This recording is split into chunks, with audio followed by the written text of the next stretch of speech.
Dun dun dun dun dun!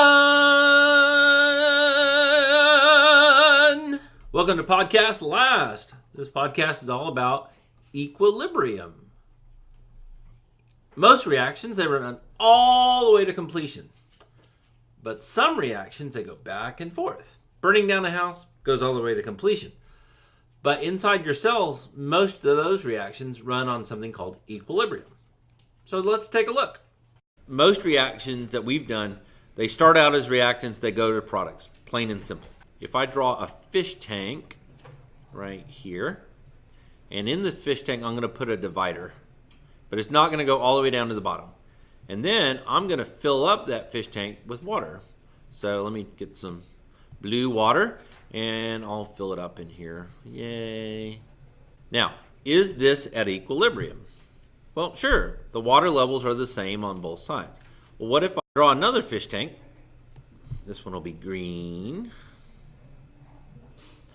And put the same divider in there. So there's my divider.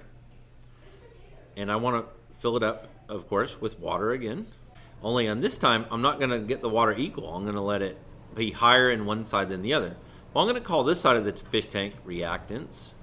And I'm going to call this side of the fish tank products. And I'm going to do the same thing over here. Equilibrium is, there's a lot of chemical reactions that you start out with A, and you mix in some B, and you make some C. But the problem is, as you make C, some of that C will actually turn around and start changing back into A and B. So it's a reversible equation. So there's as A and B turn into C, some of the C changes back into A and B. And so an equilibrium is where the levels are the same on either side of the barrier. And that's what equilibrium would be. Water keeps going back and forth. That's a no-brainer. Water keeps moving back and forth. But the overall water levels don't change. If you have one water molecule go from here to here, then of course you're going to have to have one water molecule go from products to reactants. But is this system at equilibrium? Well, this system is not at equilibrium because you got way more reactants than products. And so some of that water will flow from the left over to the right. And that's all that equilibrium is. Le Chatelier's principle says that a system at equilibrium, the red one, will stay at equilibrium until you do something to it, until you stress it. So what could I do? I could do lots of stuff. I could pour some more water in. That would affect equilibrium. If I added more reactants, it would shift over to the product side. I could cut off the corner right here of the fish tank. Would that affect the equilibrium? Of course it would, because that would cause the water to flow out, and as the water flows out, reactants would flow towards products. Basically, here are the rules. Whenever you add something to one side, it shifts over to the other side. If you take something away from one side, it shifts to that same side. It's just that easy. Here's an equation. We're making ammonia here. This is an exothermic reaction. So what happens if I add reactant? Okay, if I add reactant, I'm adding to this side, and it always shifts towards the other side. So if I add some reactant, it's going to shift it over, and I'm going to make more product. What if I add some product? What if I have a situation at equilibrium and I add some product? Well, if I add something to one side, it shifts back to the other side. What if I take away some reactant? Well, when you take something away from one side, it shifts to that same side. If I heat it up, see how heat is a product? This is an exothermic reaction. So if heat is a product, treat it just like anything else. If I add heat, which side will it shift to? It'll shift from the right side to the left side, meaning if I heat this up, some of the ammonia will turn back into nitrogen and hydrogen.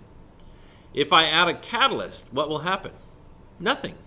A catalyst doesn't do anything except this. A catalyst says, all right, here's my divider, and instead of my divider being this tall, I'm going to make it this tall. Now, did that change equilibrium? No, it doesn't change equilibrium. What did it do? Well, all it did was cause the water to flow faster. That's all it does. That's all a catalyst does. So a catalyst has no effect on equilibrium.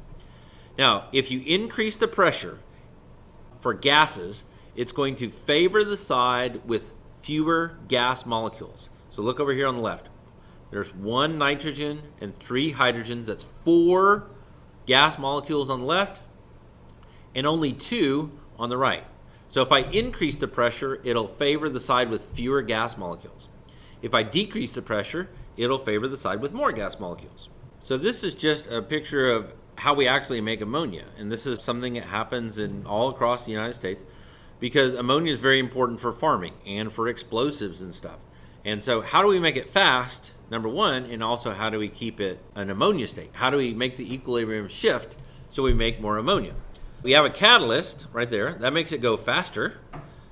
We heat it up right there, and that makes it go faster. We feed it reactants right here. You can see it feeding it reactants right there. That makes it go faster. So all those things are things that we can do to make the reaction go faster. Well, what can we do to make this reaction shift in equilibrium to the products?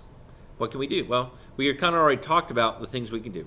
We can add reactants. When you add it to one side, it shifts it toward the other. So you can see that. We're adding more in. Not only does it make it go faster, it makes more ammonia.